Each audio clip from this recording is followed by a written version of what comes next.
नमस्कार, आज का मुद्दा में आप सभी का स्वागत है। मैं हूं आदित्य नामदेव और हमारा आज का मुद्दा है नक्सलियों का युद्ध विराम, शांति की राह या गेम प्लान। केंद्र सरकार ने मार्च 2026 तक देश को पूरी तरह नक्सल मुक्त बनाने का लक्ष्य तय किया है। इसके लिए लगातार बड़े पैमाने पर ऑपरेशन चल रहे हैं। ड्रोन सर्विलांस, इंटेलिजेंस नेटवर्क, जमीनी सूचना तंत्र को मजबूत किया जा रहा है और नक्सल प्रभावित इलाकों में सड़क, शिक्षा, स्वास्थ्य और कनेक्टिविटी के माध्यम से सरकारी उपस्थिति बढ़ाई जा रही। इसी बीच नक्सलियों द्वारा अचानक किए गए युद्ध विराम के ऐलान ने सुरक्षा एजेंसियों और सरकार दोनों को सतर्क कर दिया। पहले एक रिपोर्ट देख लेते हैं, फिर चर्चा को आगे बढ़ाएंगे।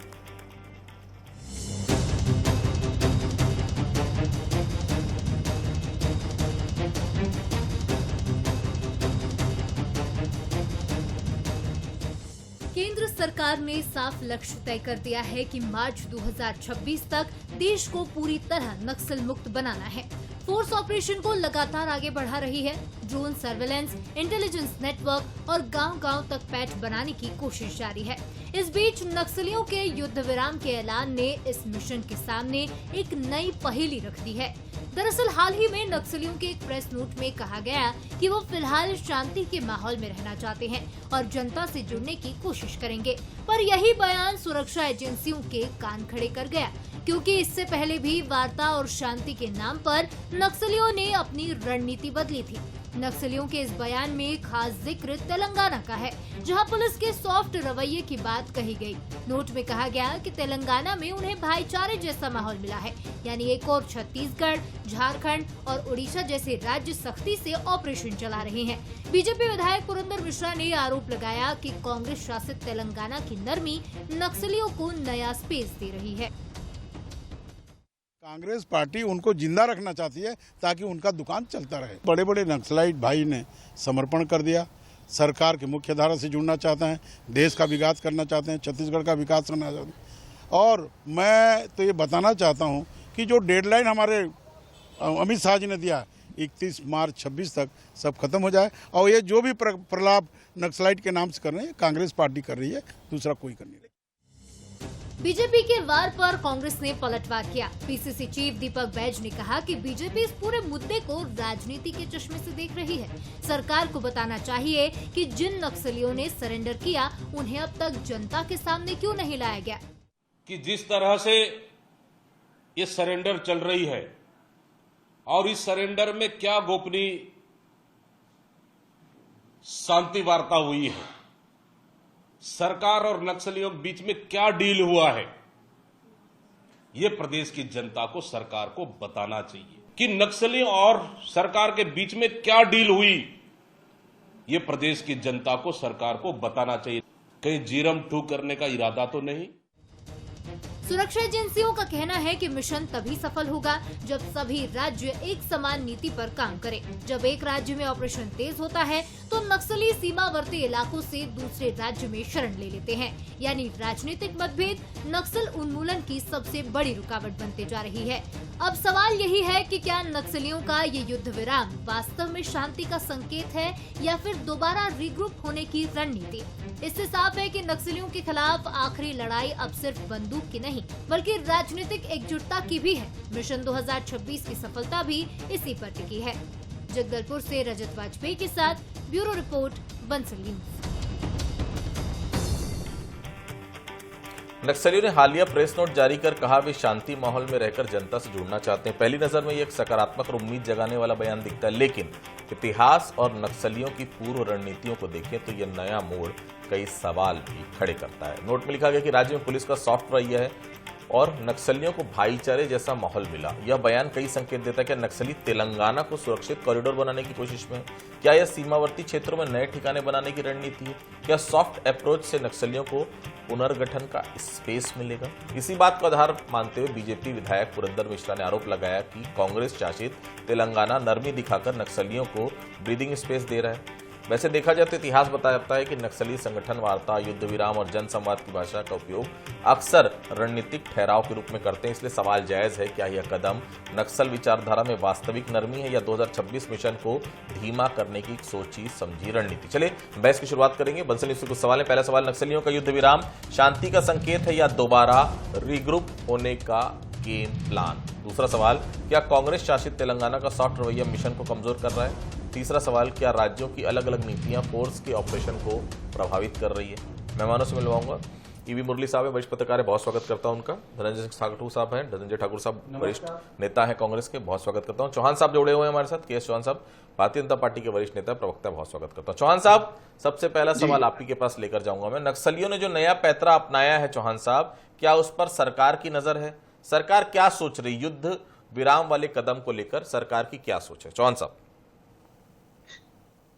देखिए, परिस्थितियों ने उनको बंदूक उठाना सिखाया था कि अपने आप को बचा सके, और आज की परिस्थितियों ने, आज की गवर्नमेंट ने उनको इस परिस्थिति में ला दिया है कि बंदूक छोड़ेंगे तो बचेंगे। पहले ये वो सोच रहे थे कि बंदूक पकड़ेंगे तो बचेंगे, आज ये सोच रहे हैं कि बंदूक छोड़ेंगे तो बचेंगे। हम लगातार देख रहे हैं आदित्य जी कि उड़ीसा, उसके बाद महाराष्ट्र, उसके बाद छत्तीसगढ़, सभी जगह, तेलंगाना में भी उन्होंने लेटर लिखा, तो सभी जगह लेटर लिखा कि आप हम छोड़ना चाहते हैं, आप हमारे को बचा लीजिए, हम युद्ध विराम करना चाहते हैं, हथियार छोड़ना चाहते हैं, ये सभी चीजें की।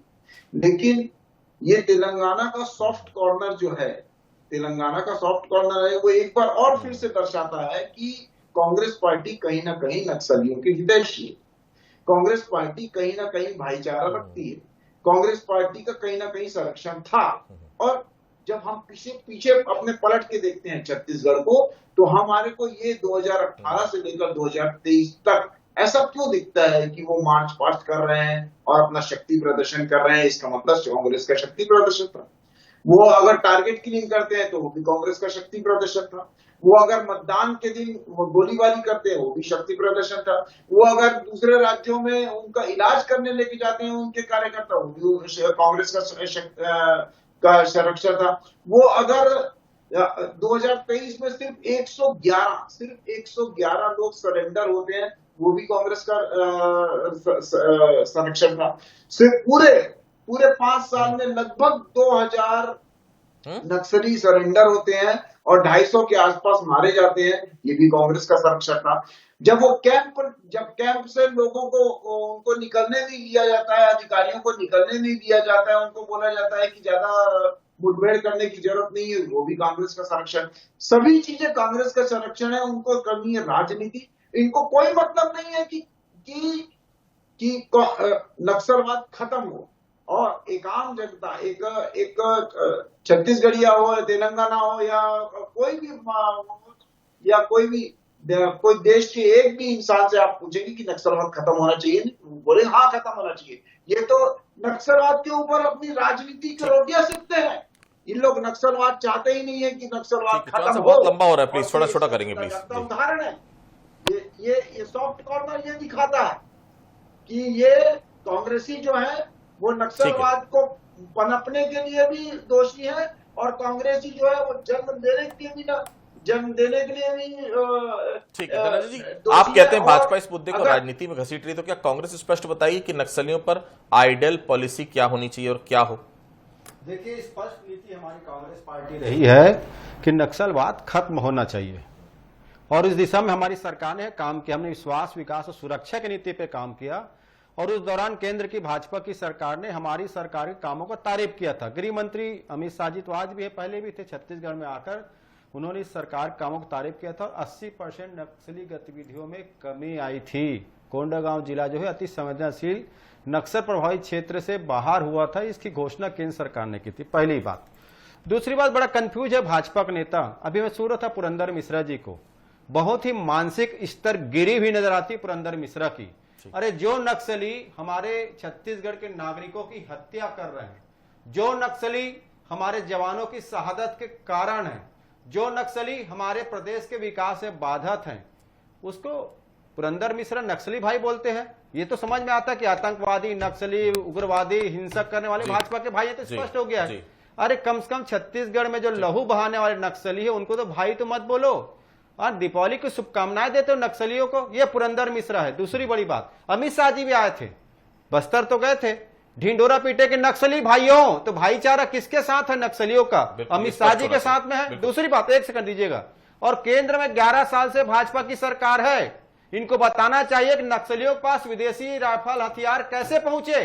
क्या अमित शाह जी को पता नहीं है? आज यहाँ घड़ियाली आंसू बहाती भारतीय जनता पार्टी। इस देश में आतंकवाद और नक्सलवाद और हिंसा बढ़ा है, उसके लिए भाजपा जिम्मेदार है। ठीक है।